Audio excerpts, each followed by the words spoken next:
California's KCAA, the #1 talk radio station in the Inland Empire.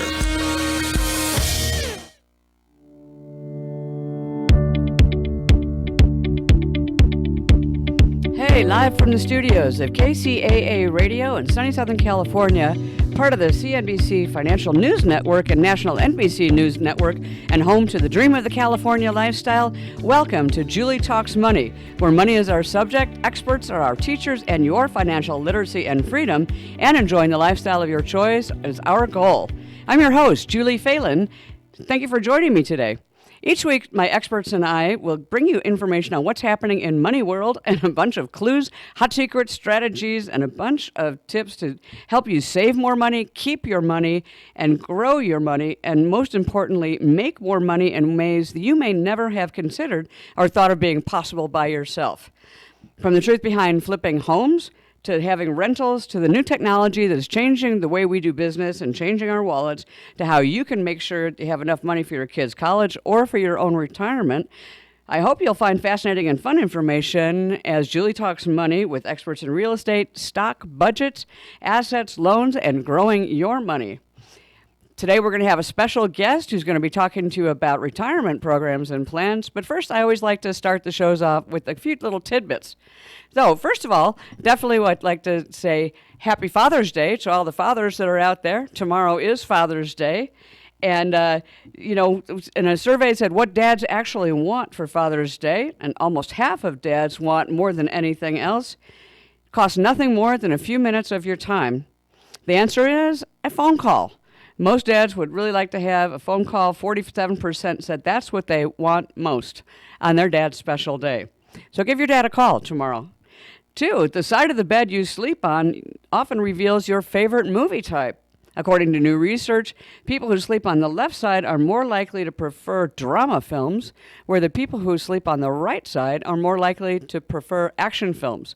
I have no idea why or how they came up with that, but that's just kind of a fun little tidbit, I think. Okay, 3, if you can't afford it, don't touch it. To avoid unwanted or unnecessary purchases, keep your hands off of the goods. That was the conclusion of a study in the University of Wisconsin-Madison and UCLA, and researchers wondered if touch influences the feeling of ownership and valuation of an object. They discovered that, yes, merely touching an object increases the feelings and ownership a person has for the object. This, in turn, results in a person being willing to pay more for most objects than they touch versus objects that they cannot touch. So be very careful when you're going through stores or when you're wandering anywhere, a car lot or anything else. Don't touch it, especially if you're watching your budget and you want to make sure that you're not going to be buying those little trinkets and those tchotchkes or any larger purchases even that are going to set you back on your budgeting plan. Remember, needs, not wants for right now. So number 4, and the last one, men doze off on company time more often than women. A study found that twice as many men as women doze off on company time. 26% of men and 13% of women catch some Z's during work hours. But we gals knew that, didn't we? Already. So this is Julie at Julie Talks Money. And in the next segment, I'm going to talk about the market a little, or suggestions and info about gaining more knowledge in financial literacy. And today, I'm going to challenge you. So, do you want to be comfortable? Do you want to be rich, wealthy even? Me too. And I don't want to hustle. I do want to hustle, but I don't want to hustle with side jobs or a whole bunch of other things. I don't want to scrimp and save. I want to prosper. What about you? So the best way to get ahead and to prosper is not by saving necessarily, but by making more income and getting more income, especially if you can get some income coming into you passively. Sure, you and I can save money, and saving is great, but we save by spending less and by not buying things that we don't need to buy, like the big houses or brand new cars or other things that we don't really need, the big, huge 65-inch TV. We want them, but we don't necessarily need them. So we can also save money by using grocery store coupons. That can save up to 20% on grocery costs. So why not use that? That's like free food and free money and stuff. And you and I can save money also by buying coffee at 7-Eleven instead of Starbucks if we really need coffee in a paper cup. And who needs that? Or you could actually even, here's a thought, make it at home and take it in your own to-go cup. like I kind of do almost every single day. There's lots of ways to save, like the folks say in the Millionaires Next Door book, which is a great book, and I recommend it, but it's not necessarily the way that you really want to do stuff to get yourself to prosper. Ideally, you'll put some of that money, or all your money, but money into some kind of a savings account, or even better, an investment account. We can save and cut expenses, but it's not nearly as fun as prospering. And I am a huge believer in the philosophy that you can never, ever cut your way to prosperity. You have to bring in income and more of it. But it's kind of hard to do at this particular time, even with so-called full employment. Wages are stagnant. There's more part-time jobs than there are full-time jobs. Benefits are down, and the cost of everything from housing to utilities to gasoline to food to entertainment and, yes, even coffee keeps going up. You know what? Look at the state of Kansas recently, and full disclosure here, I lived there for many years, and I have rental properties there because I could buy them for $40,000 and rent them out for $850 a month. But that's off the subject. I digress.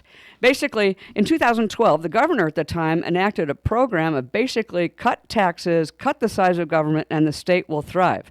Kind of like in the movie Field of Dreams, build it and they will come, right? So the state did cut taxes a lot, and some taxes for businesses went down to zero. But businesses did not thrive, nor did new businesses come into the state, nor get created.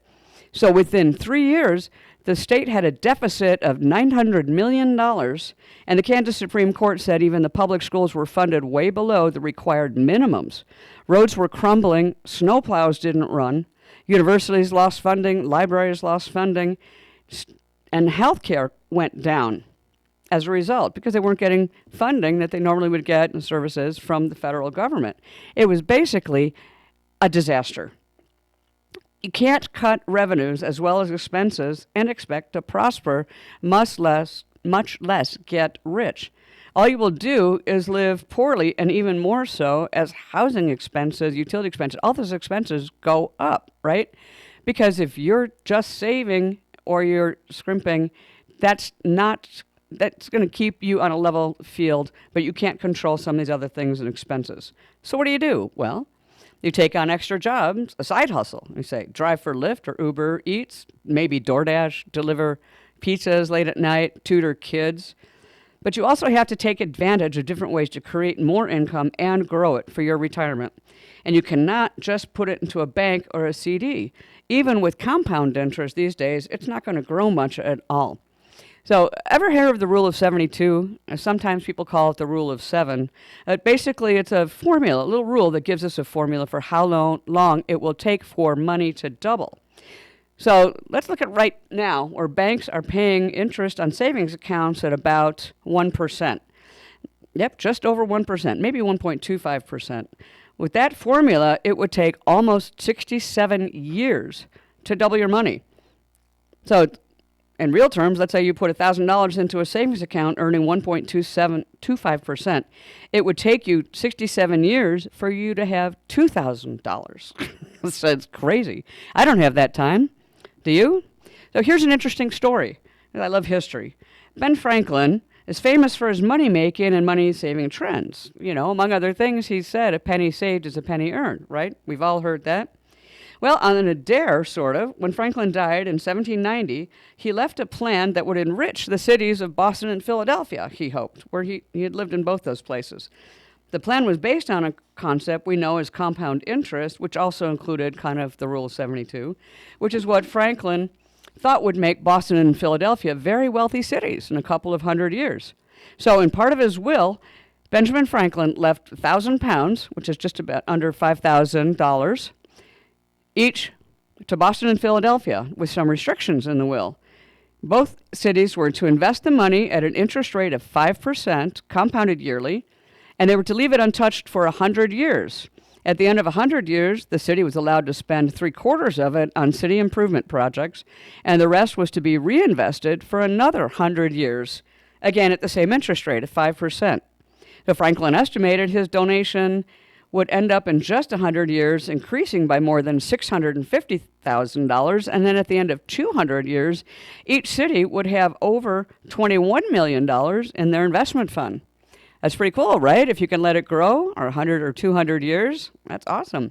Unfortunately, though, because of tough times during those 200 years and a lot of fluctuating rates of interest, both from Philadelphia and Boston and the country, it became difficult for them to get a good 5% interest rate each year.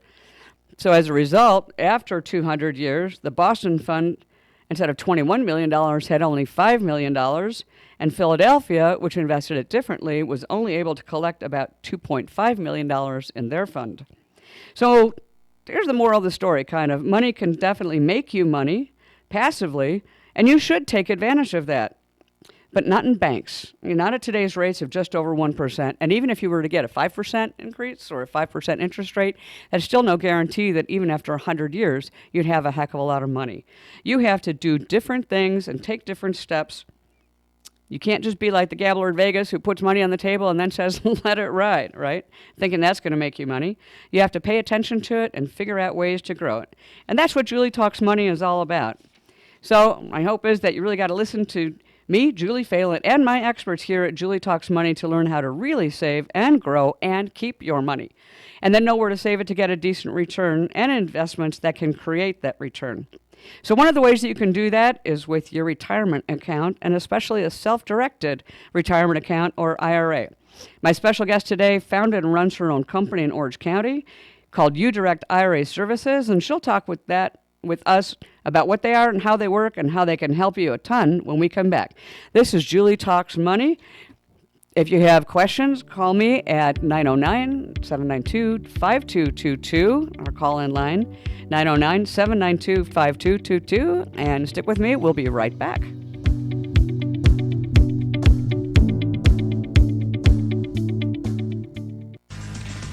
If you want to sell your home, any agent can put a sign in your yard. Which agent is going to actually sell your home for the most money? Well, it's Rudy Kasuma. Rudy will sit down with you. You agree on a price and a deadline. If the deadline passes and the home isn't sold, he will buy your home guaranteed. If your house doesn't sell, Rudy will buy it as is for a price acceptable to you. Rudy sold a home in the San Gabriel Valley for $22,000 over asking price after only 10 days on the market. Call Rudy Kasuma now, 855-RUDY-SELLS. That's 855-783-9735. Or go to rudyhasthebuyers.com. That's rudyhasthebuyers.com.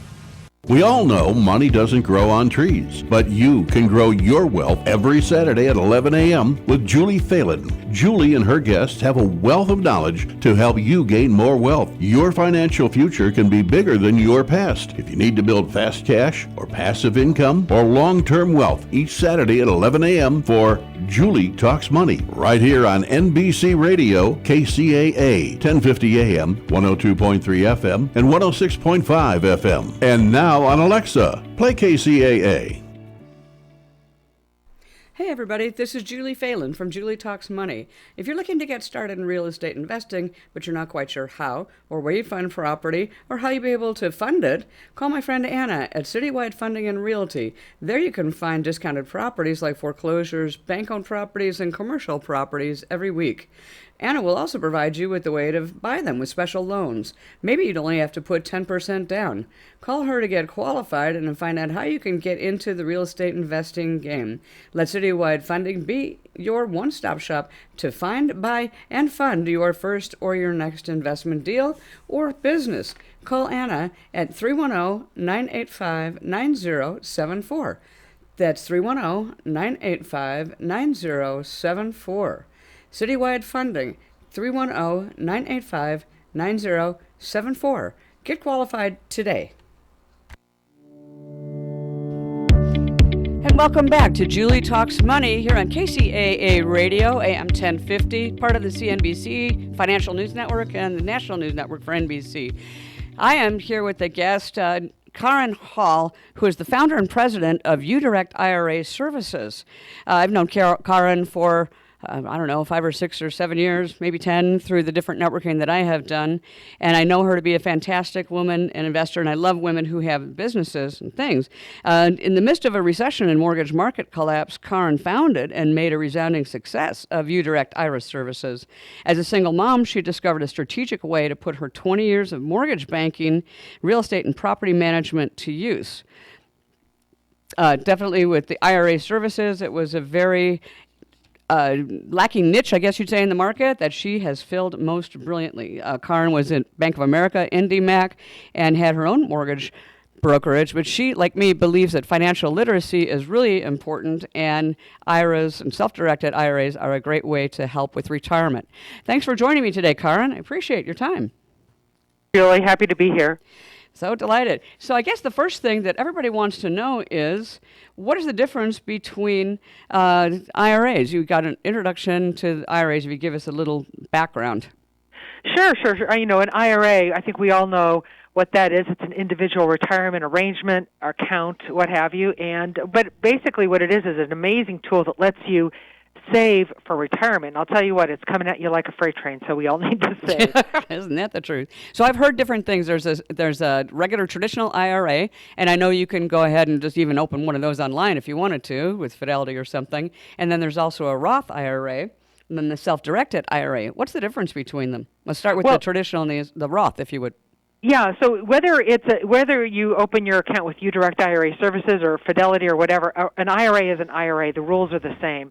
The only thing, what makes the self-directed IRA different is the kind of asset that you can put into the account. So think of an IRA like a bucket, and the assets, are things that you can put into that bucket. So again, with a self-directed IRA bucket, you're putting in, tax liens or real estate or maybe precious metals or something like that. So an IRA is an IRA. The rules are the same whether it's self-directed or not.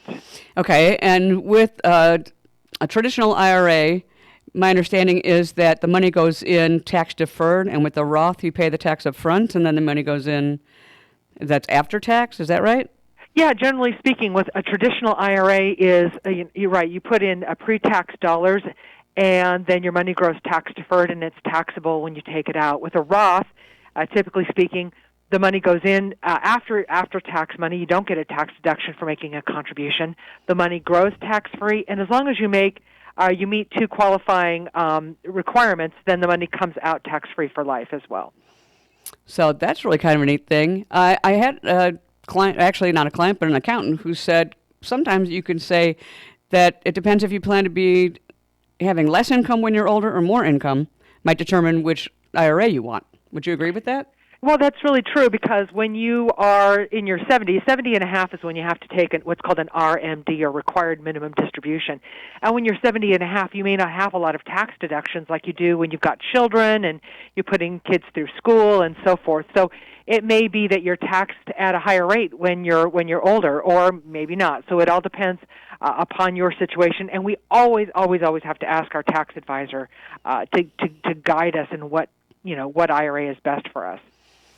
Yeah, definitely, because neither you nor I give legal advice, tax advice, or anything else, just opinions, right? You can also tell people how to structure an IRA and what to do with it, but as far as giving advice, my understanding is that you cannot tell them what to invest in, or can't tell people or direct them to certain investments, right? That's right. We're not financial advisors. We don't endorse particular investments, but we sure do help people self-direct.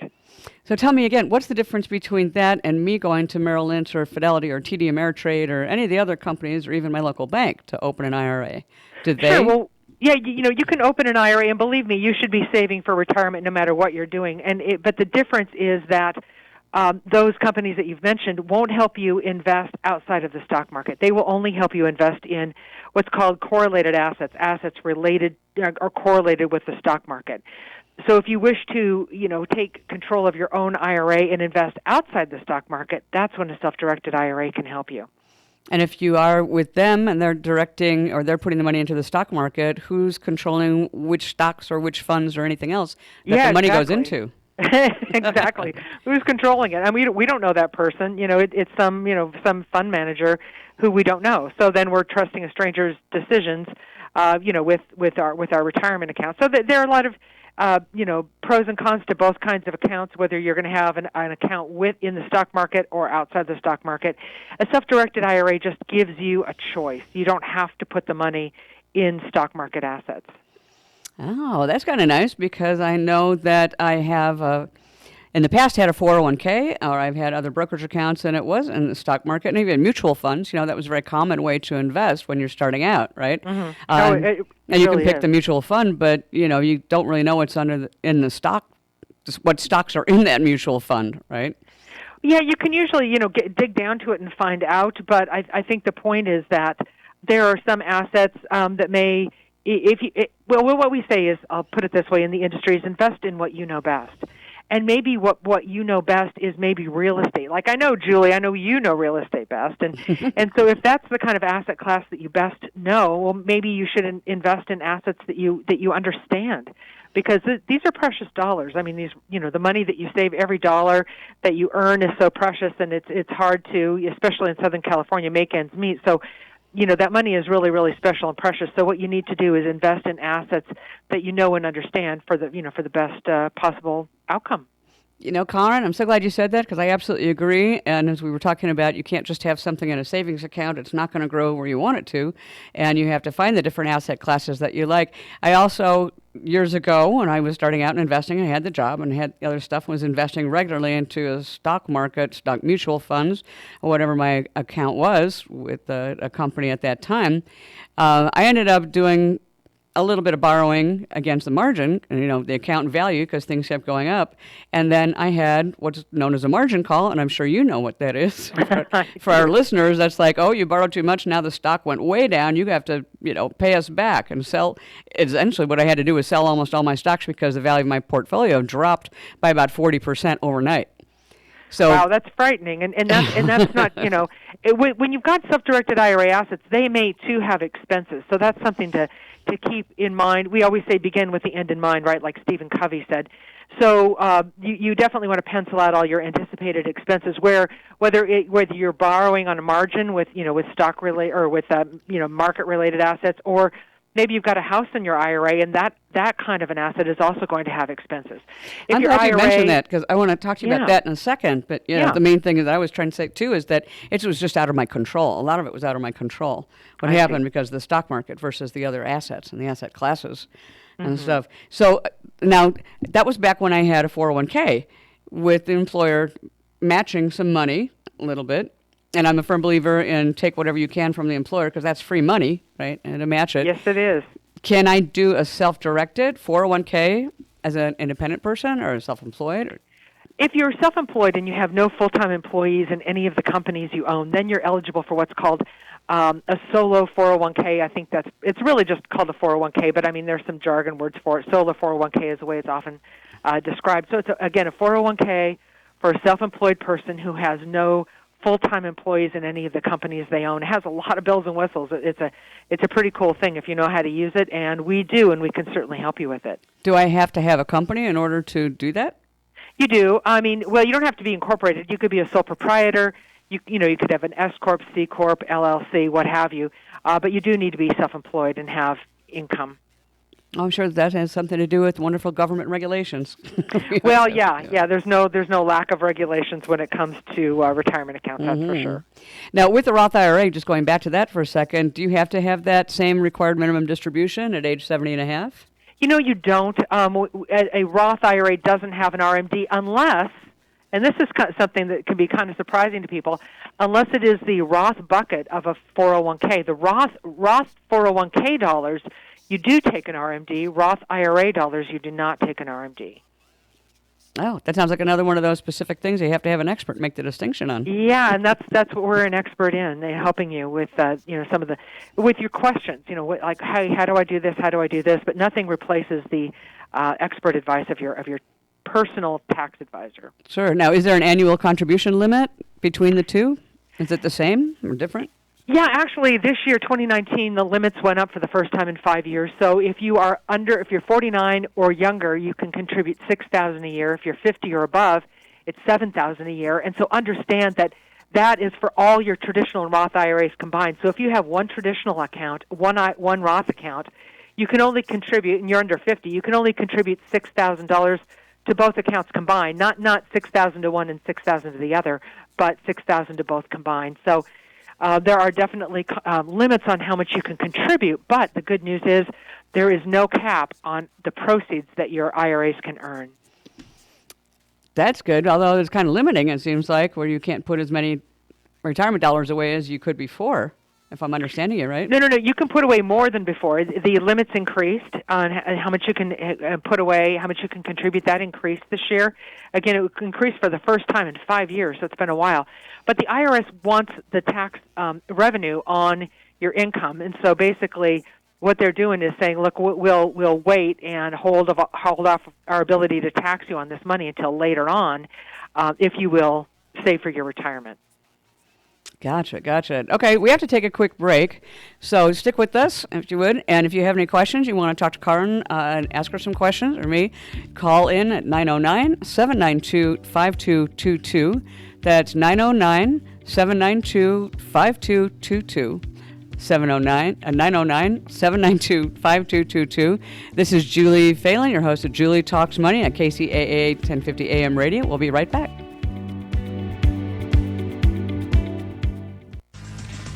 If you want to sell your home, any agent can put a sign in your yard. Which agent is going to actually sell your home for the most money? Well, it's Rudy Kasuma. Rudy will sit down with you. You agree on a price and a deadline. If the deadline passes and the home isn't sold, he will buy your home, guaranteed. If your house doesn't sell, Rudy will buy it as is for a price acceptable to you. Rudy sold a home in the San Gabriel Valley for $22,000 over asking price after only 10 days on the market. Call Rudy Kasuma now, 855-RUDY-SELLS. That's 855-783-9735. Or go to rudyhasthebuyers.com. That's rudyhasthebuyers.com. We all know money doesn't grow on trees, but you can grow your wealth every Saturday at 11 a.m. with Julie Phelan. Julie and her guests have a wealth of knowledge to help you gain more wealth. Your financial future can be bigger than your past. If you need to build fast cash or passive income or long-term wealth, each Saturday at 11 a.m. for Julie Talks Money, right here on NBC Radio, KCAA, 1050 AM, 102.3 FM, and 106.5 FM. And now on Alexa, play KCAA. Hey everybody, this is Julie Phelan from Julie Talks Money. If you're looking to get started in real estate investing, but you're not quite sure how, or where you fund property, or how you'll be able to fund it, call my friend Anna at Citywide Funding and Realty. There you can find discounted properties like foreclosures, bank-owned properties, and commercial properties every week. Anna will also provide you with the way to buy them with special loans. Maybe you'd only have to put 10% down. Call her to get qualified and find out how you can get into the real estate investing game. Let Citywide Funding be your one-stop shop to find, buy, and fund your first or your next investment deal or business. Call Anna at 310-985-9074. That's 310-985-9074. Citywide Funding, 310-985-9074. Get qualified today.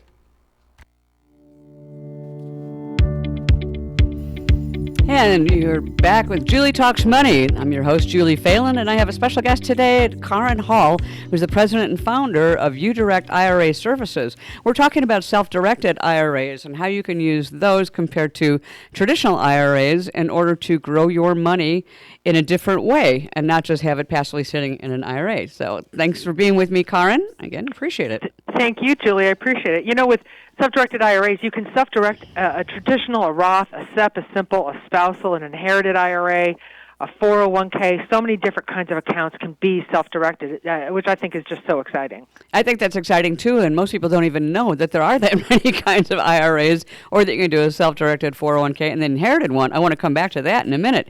But when we left before the break, you started talking about something for a house, you know, an IRA for a house. Now, I know that with a 401k, you can normally borrow money out of it in order to make a down payment on a house that you're going to live in, and whether that's good or bad is something we talk about in another show, but it's definitely a possibility. What are the rules on an IRA? Can you do that also for a house you're going to live in? You can, okay, first off, with a self-directed IRA, you would only use a self-directed IRA to invest in property, investment property. A self-directed IRA is never used to invest in property that you would live in. So with that said, when you've got a 401k, regardless of whether or not it's self-directed or not, all 401ks let you borrow $50,000 or 50% of the account value, whichever is less. So that is pretty cool, because then you can do that. You have to pay yourself back, of course, pay yourself back over a 5-year period, but you can borrow that money. With IRAs, you can't borrow from an IRA. Really, the best you can do is take a withdrawal, have it for 60 days. You've got 60 days to put it back in before it becomes taxable to you. And even at that, you can only do that once every 12 months. So you can't really borrow. You're not going to take a loan from an IRA, but you can take a loan from a 401k. And with an IRA, don't you have a 10% penalty also if you take money out? Again, after 60 days, it would be taxable with penalty if you're under 59.5. That's correct. Well, and I don't know how many people would be able to pay a down payment or repay a down payment in 60 days. You know, you make a down payment, you're planning on staying in the house. Well, what if I wanted to pay all cash? Can I take the money out of my IRA? And let's say maybe I have a renter who I think is going to be paying me a certain amount of rent, and then I can call that something that's in my IRA as an investment, even if I have possession? No, it wouldn't work like that at all. It wouldn't work that way. Tell me why not. I tell all our listeners why not. Yeah, sure. So when you've got a self-directed IRA, first off, what you're doing is you're using it to invest. What you're not going to do is commingle in your own personal funds with your IRA funds to invest. You're not going to be doing that because there are prohibited transactions. You have to steer clear of having any personal benefit from your IRA money today. Self-directed IRA money is all for later. It's all for retirement. So you would not co-invest your own personal money with your IRA money. But hey, it's so great if you do find a property that you want to invest in, you've got IRA money, you can get into that property either by yourself if you have enough in your IRA, or you can partner with someone. And it is even possible for an IRA to borrow money. It's a special kind of loan, but it is possible for an IRA itself to take out a loan. Really? That's interesting. I'm not aware of that. Tell me, how does that work? Yeah, it's called a non-recourse loan. Now, non-recourse in the real estate industry means a lot of things, but in this case, it's like a commercial loan. It's not made to you, the account holder, the IRA owner. It's made to the IRA account. So it is not about your FICO or how much money you have in the bank, but it's about the property. It's about its location, its condition, but primarily its cash flow. And so there are lenders that will lend money to the IRA, and then your IRA can go ahead and buy real estate with that. But understand, IRAs are special, and if your IRA does borrow money, the proceeds that your IRA earns because of debt will be taxable, and that is a bit of a conversation. But the tax is called Unrelated Debt Financed Income Tax, and you can read about it on the IRS's website, which is irs.gov, and look up Publication 598, and it tells you about that tax. Are you talking debt, D-E-B-T, debt financed? Yes, Okay. Yes, correct. Unrelated debt financed income tax, special kind of tax that IRAs face if your IRA earns proceeds from borrowed money. Interesting. Okay. Well, I had a friend a while ago who told me that they could use their IRA, they believed, to buy collectible cars, because they were really into the whole car collection, kind of like Jay Leno is. And also they were really into wines, and they were buying a lot of fine and expensive wines. Could you legitimately use your IRA, as an investment for those kinds of things? You literally could not do that. You could not do that. What? Yeah, I know. It was 1974 when they thought up IRAs. IRAs were really effective in 1975, so 44 years, right? Wow. And when the IRS came out with these IRAs, they didn't say what you can invest in. They just said what you can't invest in. And the two things you can't invest in with an IRA are collectibles and life insurance. So life insurance and collectible cars are just no-go. You just don't invest IRA funds in those two assets. What about wine? Wine is a collectible. I think a few too many wine collections became bottle collections, and they just said, hey, no more, no mas. Right. And it was also personal use, and I thought that was one of the restrictions also. Yeah, you don't have personal use of the assets. For example, your IRA does not make a loan to your company so that you can do business. That would be personal use and personal benefit. And there are just other kinds of rules like that to steer clear of, and that's what we're expert in here at UDirect. Oh, that's great. Now, let's go back to the property and the investment thing, because I'm a big believer in that. And I also know that there's some people who have, I know a lot of people actually, who have self-directed IRAs, and partly because they want to buy real estate. So let's say that I find a piece of property that I'm interested in, and I want to put it in my IRA, but the seller wants me to close really fast almost like a cash sale, but it's not necessarily a cash sale, but maybe leaving the down payment fast. How can I do that with a self-directed IRA? Well, when you've got a self-directed IRA, it's a three-step process. First, you get it open. Once it's open, you fund it, and you fund it by transferring the money, say, from a 401k or another IRA, and then you can invest. So the fastest I've ever seen an investment go down with a self-directed IRA is 4 days. I think that. Wow, that's very fast. Yeah, it is super fast. But when you're purchasing property, you want to think about it. I mean, there's no such thing as a 4-day escrow, really, because they've got to look at it. So if you've got an account that's open and there's money in it, there's no reason that it will take too long to get that invested. You can still close very quickly. Even like a 1-week escrow is possible if the money is already in your self-directed IRA. What about writing a check from it? Right. Well, in order to write a check, you don't write the check from the IRA. You write the check from what's called a special purpose LLC. But it is possible to write a check. Do something. It is. And use my IRA money? Yes, and so what your IRA would do is basically have formed a special purpose LLC. And we can go into some depth on that, but it's a special purpose LLC, sometimes called a checkbook IRA. Your IRA first buys that asset. So your IRA acquires 100% of the initial units of that LLC, and now your IRA becomes, the member of the LLC, and now you can write checks from that LLC. It is possible to do that, yes. Oh, okay. Well, that sounds like a wonderful kind of a tool you can use or mechanism for getting property and getting it fast. Well, you don't have to use it. With great power comes great responsibility. It's a tool, there are pros and cons to using it, but it is something that is, that you can do. It was founded or created after a court case called Swanson versus Commissioner in 1996. And so that is where you can, read more about it, or you just, give us a call. We'll talk to you more about the IRA-owned LLC. So is there any specific tax advantage to that, or is it more of a tax shelter? It's neither. It's because the IRA owns the LLC, so basically what it is it's just an extension of the IRA. So you get all the same tax treatment as you do, it's with an IRA, just using an LLC as a vehicle for investing. So there's no special tax treatment. Okay. Well, that's good to know. So basically you would just have it and use it the way you would use the self-directed IRA for anything else, and buy the property and have the property go in it and not expect to get any specific gains. It's just basically for the purpose, I should say, of having your investment in there. You're right. But when you've got the IRA-owned LLC and you've got that, you have to be very, very careful not to commit what's called a prohibited transaction. And you can read about prohibited transactions in the Internal Revenue Code. It's IRC, Internal Revenue Code 4975, that discusses prohibited transactions. And basically, you want to keep your investments in an IRA arm's length. You don't get to have any personal benefit from them. And guess what?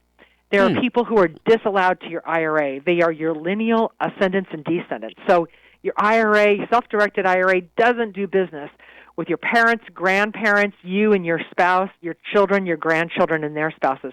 Your IRA, those are disallowed people. So your IRA can't benefit them today. Your IRA doesn't invest with them, typically, and it's all arm's length from those disallowed persons. Interesting. I didn't know that. So tell a student, let's say that I buy a rental property and I have the rental income coming in from that. Can I use that myself? I think it's important to know that 100% of the proceeds from your IRA investments must go back into the IRA that owns the assets. So that is super important because, of course, what you're doing here, and the whole purpose of an IRA is to save for later, save for retirement. So all that money must go back into the IRA. And, of course, you can withdraw it if you wish, but when you withdraw it, you'll face taxes and penalties. And like you said, it kind of defeats the purpose of having the money in the retirement account, right? Because we're trying to grow it. Yeah, we're trying to get the good return. Exactly. You get tax favored treatment because you're saving for retirement. And that is just, I have to say for a second here how crucially important it is to save for retirement. We've got a retirement crisis in America. I mean, not to be, too serious about it, but hey, we all know we need to retire, and we know we don't get to live for free. And the thing of it is we're living longer. Right. So we should all be our own best friend and start, even just after you listen to this podcast, go write yourself a check and contribute to your IRA so you've got more when you retire, so you've got something to retire on. I mean, yeah, that's a great idea. Even if you do have a side hustle, take that money and put that into your retirement account. Don't live on that, too. To me, that's one of the reasons you would have a second job or a side hustle, as people like to say, or an extra gig, right? You have to. You really you have to do something so that you have money during the years when you're no longer able to earn. Incredibly important. It is. I agree completely, and that's one of the reasons that we're talking to you, because you can have more money, and we want to grow it, keep it safe. So we have to take another little break, and then we've got a caller who's called in. Who's got a couple questions for you, Karen. So stick with me, okay? And we'll call right back. This is Julie at Julie Talks Money at KCAA 1050 AM radio, part of the CNBC National Financial Network. Stay with us. We'll be right back. If you want to sell your home, any agent can put a sign in your yard. Which agent is going to actually sell your home for the most money? Well, it's Rudy Kasuma. Rudy will sit down with you. You agree on a price and a deadline. If the deadline passes and the home isn't sold, he will buy your home guaranteed. If your house doesn't sell, Rudy will buy it as is for a price acceptable to you. Rudy sold a home in the San Gabriel Valley for $22,000 over asking price after only 10 days on the market. Call Rudy Kasuma now, 855-RUDY-SELLS. That's 855-783-9735. Or go to rudyhasthebuyers.com. That's rudyhasthebuyers.com.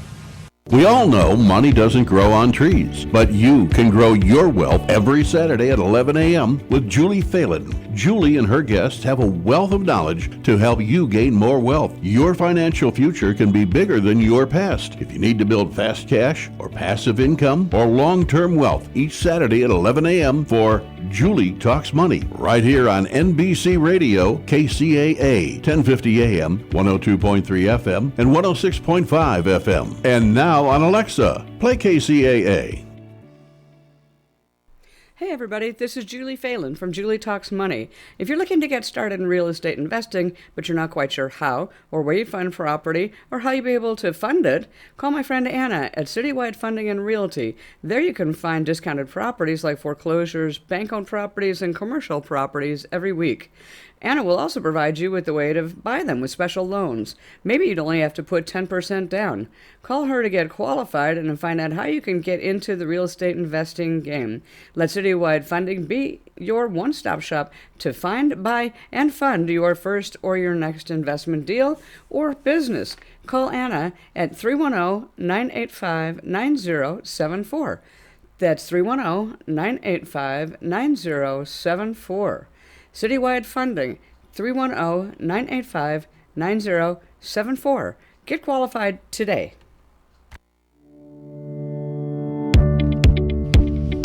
And welcome back to Julie Talks Money. I'm your host, Julie Phelan, and I am with Karen Hall, who is the founder and president of UDirect IRA Services, and we're talking about retirement accounts and how to do different things to have your money grow, especially through a self-directed IRA. Thanks again for being with me, Karen. Oh, thank you, Julie. That's great. So just real quickly, before we get to the caller we've got, I wanted to ask you about the Inherited IRA that you mentioned before. Tell us a little about that. How does that work? Well, first off, if someone passes away and you are the beneficiary of their IRA, the first thing you want to do is pick up the phone and talk to a tax advisor, because there are a lot of decisions to make. Do you want to take 100% withdrawal of it? If it's a spouse who passed away, you can take that money pretty much as your own and move it into your own IRA. Or do you want to take it over a 5-year period? There are choices you need to make. So basically what an inherited IRA is an IRA where someone has passed away and you are the beneficiary of their IRA account. So can I roll it into my own account and defer the taxes on it still, like I would a regular IRA?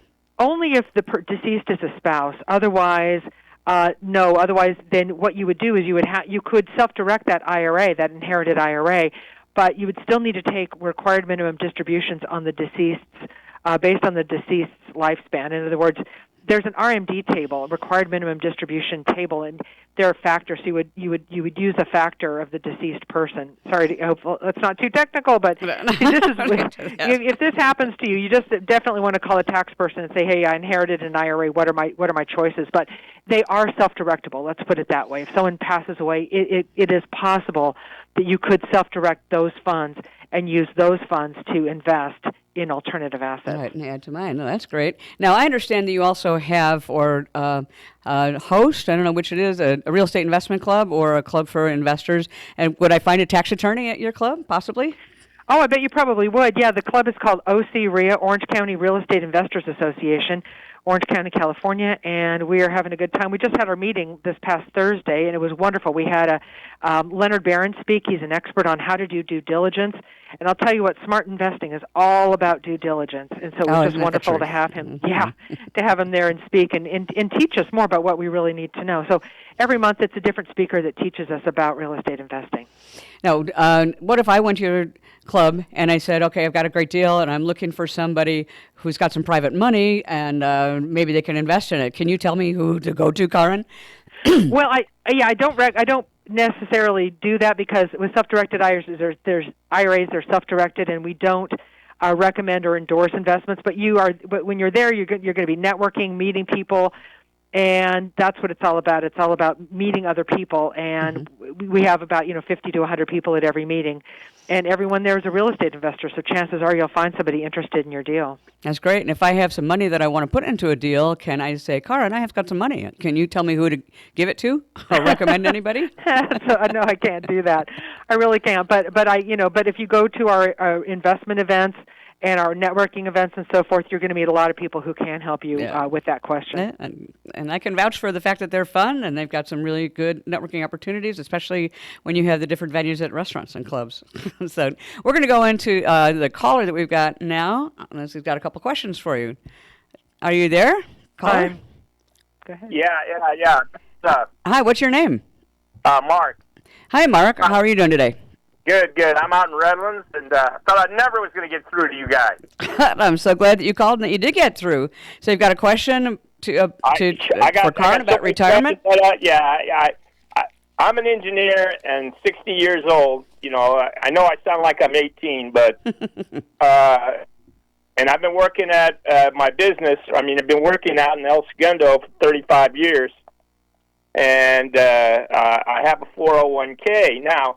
What I was thinking is, and you guys brought this up, somebody told me I could do this, but I didn't really believe them, because I'm thinking of starting a consulting firm instead of retiring at 65, because I could just retire at 65 and play golf all day, but I was thinking that maybe I could start a small engineering firm, because I have some specialties that I have, and create a consulting firm. Can I get that... what would be the best way to go? The 401k, the IRA, the Roth. I have $500,000 in my 401k. That's amazing. Well, the answer to that is that when you have retirement money, you can invest, but you're not allowed to have personal benefits. So investing in a company that you own would be a prohibited transaction. So unless you withdraw that money and take personal possession of it, you would not be investing that into a company that you own. Now, there is something out there that you can look into called the ROBS model, ROBS, which is an acronym for Rollover Business Startup. You can check that out. It's not an IRA. It's a more complicated situation, but it is possible that you could use the money through a ROBS arrangement to fund your business, but it would not be an IRA. Okay. Well, the other thing that is, what if I just started the business? Could I set up a 401k? Absolutely, you could. Could I roll over this money? Because it's a lot of money. I don't want to leave it at my employer. And you can roll over the money. Yes, you can roll over the money into your new 401k. You absolutely can. Okay. Now, the other thing is, unfortunately, I was a junior high school teacher for about 10 years. Unfortunately? Okay. Well, I don't know if you've ever dealt with 12-year-olds and 13-year-olds, but... well, I had two of my own, so yeah, but long term, I got you there. Okay, but I had them from 8 to 3 every day. Anyway, I have a TSA, and they call that tax-sheltered annuity, and John Hancock sold it to me, and I have about $50,000 in that thing. Is there anything I can do with that, or do I just got to hang in there along with my STRS? Actually, they send me a letter every year to tell me I should get out of my STRS, which I have about $25,000 in there. But what can I do with this TSA? I mean, I don't want an insurance contract, but they basically told me that's all I can do with this thing. And I don't work there anymore. You know what I mean?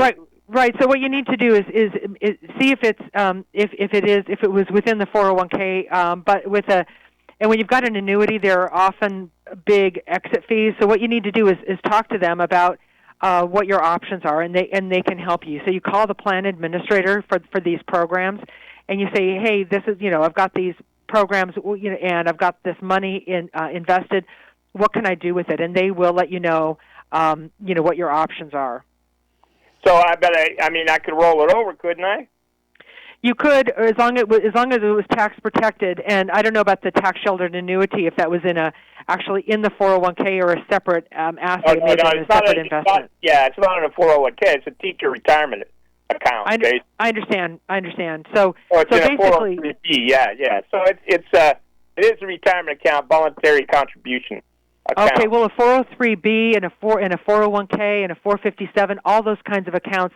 Once you leave the service of your employer, you can roll those funds over into a self-directed IRA. Okay, because I called my John Hancock guy, and he said, just leave it in here because you get a nice guaranteed return on the annuity. But, I'm a little suspicious of that. So I got $50,000 in there, and, I'm thinking I could do something better based on what you guys were just talking about.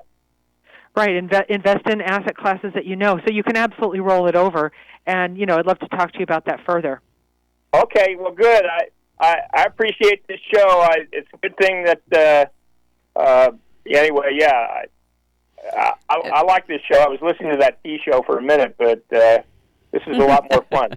So anyway, thank you. Is it Julie? Yeah, this is Julie. Is it Julie Talks Money? Is that the name of this show? That is. It's Julie Talks Money. And I appreciate your call, Mark. Thanks so much for checking in and talking with us. Bye-bye. And so with Karen Hall. And thanks so much, Karen. Now, how can somebody get hold of you? Well, they can email us at info@udirectira.com. So info@udirectira.com. Or they can call us toll-free at 866-447-6598. So it's 866-447-6598, and we're called UDirect IRA Services. And that's spelled with the letter U, not Y-O-U, correct? That's right, the letter U, you betcha.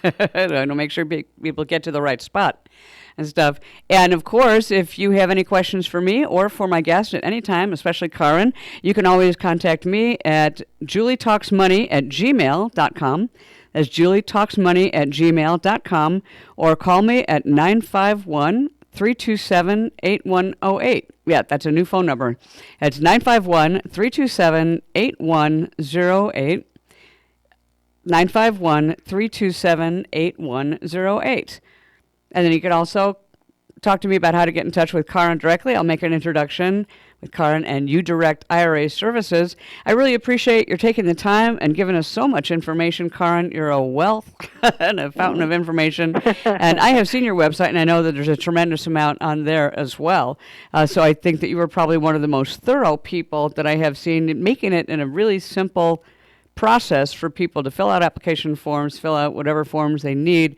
And just one last thing, UDirect, now, did they operate as a consultant? Well, you said not a consultant. So you're basically just like a, not administrator, what's the word? All of a sudden I'm thinking for custodian. We're a third-party administrator of self-directed IRAs. We use the services of a trust company custodian, and we've been in business. Guess what, Julie? You'll be surprised to hear this. This is our 10th year in business. Hey, congratulations. That's awesome. Yeah. Thank you. Helping thousands and thousands of people self-direct. So it's been a great ride. Okay, that's fantastic. Congratulations. I look for 10 or 20 or more.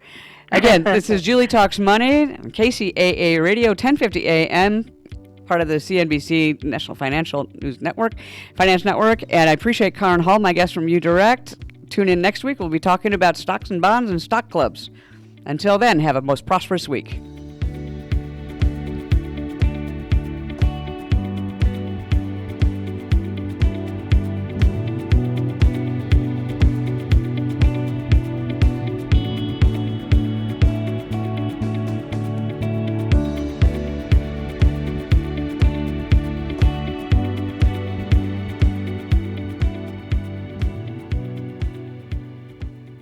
You're on board KCAA's Inland Talk Express.